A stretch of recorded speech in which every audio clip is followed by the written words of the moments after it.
très heureux de vous accueillir ici, dans des locaux que, pour la plupart, vous connaissez évidemment très bien, que vous fréquentez en cours. Et je serai très bref, hein, vu l'horaire en plus, je tiens surtout à remercier les organisateurs de cette belle manifestation, avec une idée très originale et qui s'est révélée, je crois, très pertinente. On le verra tout à l'heure avec les interventions, et à table ronde. Et je pense que ça pourrait être prolongé sous la forme d'un ouvrage, hein, très probablement, avec d'autres contributions écrites sur cette thématique.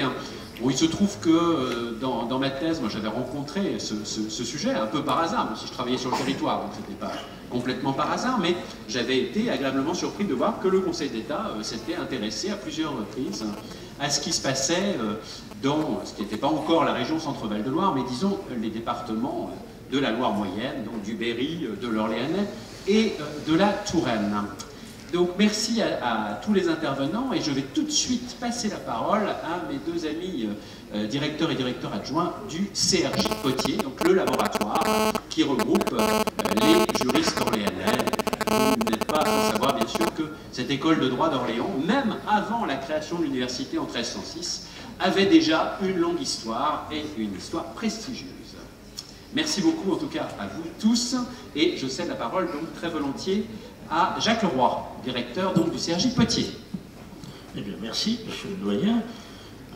Bien, je suis également très heureux, et puis, je ne veux pas dire très surpris, mais de voir cette assemblée donc, aussi nombreuse, ce qui montre eh bien, tout l'intérêt que le sujet peut représenter. Et puis, je voudrais aussi remercier chaleureusement Madame Duclos et Monsieur Charité pour cette initiative qu'il faut évidemment renouveler, donc, ce qui permet d'associer avantageusement le travail des doctorants avec celui du laboratoire de recherche, donc, et ça permet de vivifier donc, ce travail et cette recherche universitaire. Le choix qui a été fait est assez judicieux. Alors, je ne sais pas si c'est toujours le cas, mais l'on m'avait toujours dit, s'agissant de la cour d'appel d'Orléans, que c'était une cour d'appel qui était souvent saisie en renvoi, après cassation. Bon, c'est ce qu'on disait. Alors je ne sais pas si c'est toujours le cas. En tout cas, depuis 15 ans, Orléans est au centre d'un certain nombre de dossiers qui sont loin d'être négligeables. Alors je suis assez mal placé pour parler de la jurisprudence administrative. En revanche, s'agissant de la jurisprudence judiciaire, eh bien, ces procès sont effectivement soulevé un élan médiatique. Je pense par exemple à une affaire qui est déjà un peu ancienne, qui date de 2001, qui est le procès Gourlin. Je ne sais pas si vous avez entendu parler du procès Gourlin. C'était ce monsieur qui avait été victime d'avoir abusé de la cigarette et qui avait engagé un procès contre la CEITA, donc, comme on l'appelait alors, procès qu'il n'a pas gagné. Donc, il avait gagné devant le tribunal, devant l'instance de Montargis, donc il y avait eu appel devant la cour d'appel d'Orléans. La cour d'appel d'Orléans a considéré que la CEITA ne pouvait pas être tenue responsable pour le défaut d'information que la famille donc, de celui qui était décédé invoquait, estimant que déjà depuis la loi Veil de 1976, eh bien, les citoyens savaient le danger que pouvait représenter la cigarette. Donc, autre affaire particulièrement intéressante et importante, puisque ça a été jusque devant la Cour européenne des droits de l'homme, c'est l'affaire France Moulin. L'affaire France Moulin, c'est pas, donc cette avocate toulousaine qui a été interpellée au tribunal à Orléans et pour avoir diffusé et révélé des informations en lien avec une enquête et une instruction. Cette condamnation qu'elle a eue d'ailleurs, sur la base d'une incrimination du code pénal, eh bien, a entraîné une modification de la loi, donc, dès 2005, une affaire qui s'est déroulée dans les années 2004 et 2005, et à ce célébrissime arrêt donc Moulin, donc, de la Cour européenne des droits de l'homme du 23 novembre 2010 sur le statut du parquet, notamment, donc, qui rejoignait d'autres arrêts de la Cour européenne et ceux aussi de la Cour de cassation. Troisième affaire, plus récente celle-là, tout à fait intéressante, le sexe neutre, le transgenre, c'est pas celui, le tribunal de grande instance de Tours qui autorise la modification de l'acte de naissance pour une personne qui était dans une situation d'ambiguïté sexuelle, mais qui avait toute l'apparence d'un être de sexe masculin, et le tribunal avait accepté, le tribunal de Tours avait accepté, la Cour d'appel, elle donc a refusé de suivre le tribunal et avait infirmé le jugement, et l'arrêt avait fait l'objet d'un pourvoi en cassation qui a été rejeté en 2017, donc la Cour de cassation considérant, comme la Cour d'appel du reste, qu'il n'y a que deux sexes possibles, masculin ou féminin, et qu'on ne peut pas en inventer un autre. Et enfin, dernière affaire, donc en 2017, c'est le harcèlement sexuel, donc d'ambiance ou environnemental, donc qui est une notion tout à fait étonnante, n'est-ce pas, puisque ça ne rentre pas dans la définition très stricte donc du code pénal ni du code du travail, mais qui concerne un certain nombre de comportements qui viseraient ou qui détruiraient la bonne ambiance dans les bureaux. En l'occurrence, c'était dans un journal qui est La Nouvelle République.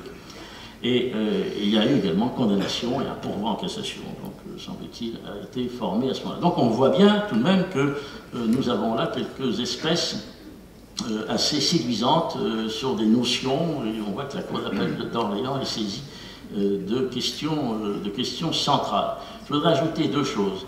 La première, c'est qu'il existe, peut-être, j'espère que vous consultez la semaine juridique, et tous les ans, donc il y a au printemps, ça va bientôt arriver d'ailleurs, une page régionale sur un arrêt important de la Cour d'appel d'Orléans. Il y en a à l'automne, c'est pour la Cour d'appel de Bourges. Et ça rentre dans ce qu'on appelle l'atelier régional de jurisprudence, dont je suis responsable avec une analyste, et qui permet de transmettre à Edidata un certain nombre de décisions régionales. Et on nous demande donc, tous les ans de sortir une décision intéressante. Celle sur justement le sexe neutre avait été retenue en 2016. Et puis je voudrais aussi ajouter qu'il y a pratiquement maintenant 20 ans, ça a eu lieu fin mars 1998, on avait organisé à Bourges un colloque sur l'application de la Convention européenne des droits de l'homme par les juridictions régionales. Et on avait constaté d'ailleurs à cette occasion qu'il y avait assez peu d'ailleurs d'avocats qui invoquaient la Convention devant les juridictions régionales, et notamment devant la Cour d'appel d'Orléans, mais pas uniquement, parce que c'était le problème se posait aussi à Bourges. Et donc, puisque c'est un colloque qui porte sur les cours suprêmes, alors évidemment nationales, on ne va pas mettre ça en rapport avec la Cour européenne, mais je me suis dit que peut-être il serait intéressant 20 ans après, finalement, voilà, de se reposer la même question, et sûrement qu'elle serait très différente, de se dire, voilà, comment est aujourd'hui faire un état des lieux de l'application de la CEDH par la Cour d'appel d'Orléans, notamment. Voilà, donc vous voyez qu'il y a encore du grain à moudre sur ce sujet. Voilà, et bien je vais en rester là, et je vais céder la parole à mon ami François Prier. Bien, merci monsieur le directeur, merci mon cher Jacques. Je suis moi aussi très heureux de présenter cette soirée consacrée donc au fond à Orléans au sens un petit peu large et son rôle dans la jurisprudence. Et je félicite bien évidemment les organisateurs. J'aurais presque envie de dire, ne soutenez pas votre thèse trop vite, vous allez vraiment nous manquer, car votre dynamisme est absolument remarquable. Hein. Vous avez, je crois d'ailleurs, été particulièrement remarqué lors de la dernière évaluation du comité d'évaluation du HCERS, et je vous en félicite à nouveau vivement. Alors, vous qui êtes là ce soir, vous êtes un public diversifié, des L2, des L3, des masters, Master 1, Master 2. Tout cela aussi pour vous faire peut-être comprendre, toucher du doigt que une faculté, c'est bien évidemment de l'enseignement, mais c'est aussi de la recherche.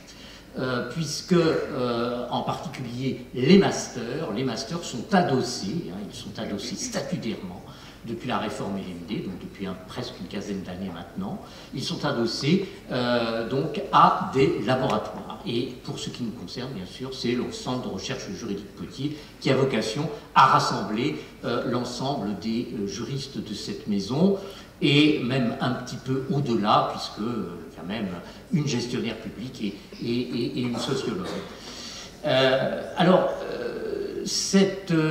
L'activité du Centre de recherche juridique Poitiers, c'est bien sûr l'activité de ses enseignants-chercheurs, mais c'est aussi l'activité des doctorants. Alors, quand ceux-ci sont venus me trouver pour m'évoquer cette proposition de thème sur le rôle d'Orléans, je crois que oui, j'ai tout de suite réagi parce que, en effet, au moins s'agissant de la jurisprudence administrative, je crois que pour la jurisprudence judiciaire vient de nous être remarquablement fait par Jacques Leroy. S'agissant de la jurisprudence administrative, oui, le rôle d'Orléans et de sa région est tout à fait manifeste. Quand on pense qu'au fond, c'est une affaire qui intéresse notamment la société Millot et Marais, qui a fait entrer le droit de la concurrence dans la légalité administrative. Ce qui montre d'ailleurs, soit dit en passant, que le distinguo droit public, droit privé doit toujours, même si j'y tiens doit toujours être relativisé. Le droit pénal fait partie de la légalité administrative, le droit de la concurrence aussi, et cette affaire Millot et Marais l'a bien marqué. Le problème aussi de l'application de la loi dans le temps à propos des conventions de délégation de service public, c'est l'affaire commune d'Olivet, bien sûr, et puis une affaire peut-être un peu plus résiduelle, mais celle concernant l'association Saint-Pédis de l'Orléanais, où se posait la question, au fond, de ce qu'est l'affectation. Cette affectation, pour déterminer si un bien fait ou non partie du domaine public, l'affectation qui est au cœur même de la théorie générale du domaine et qui a conduit le Conseil d'État, au fond, à préciser que pour qu'il y ait véritablement affectation à l'usage du public, il fallait qu'il s'agisse d'une affectation à l'usage de tous. Et le fait, précisément, d'affecter l'Église à une seule portion de fidèles ne suffisait pas à déterminer une telle affectation, ce qui faisait que, à contrario, évidemment, vous l'aurez compris, le bien a été considéré comme faisant partie du domaine privé. Alors, ce qui serait bien peut-être aussi, c'est que, comme vous le savez peut-être, jadis, il y avait une revue juridique du Centre-Ouest qui rendait compte de la jurisprudence régionale, donc pas seulement d'ailleurs au niveau d'Orléans, mais au niveau de Tours, de Limoges, de Poitiers, une revue qui a disparu, qui pourrait, car je crois que toutes les conditions sont réunies, ressusciter sous une forme numérique, et bien évidemment c'est cela que j'appelle de mes voeux. En tout cas, bonne soirée, bon travail.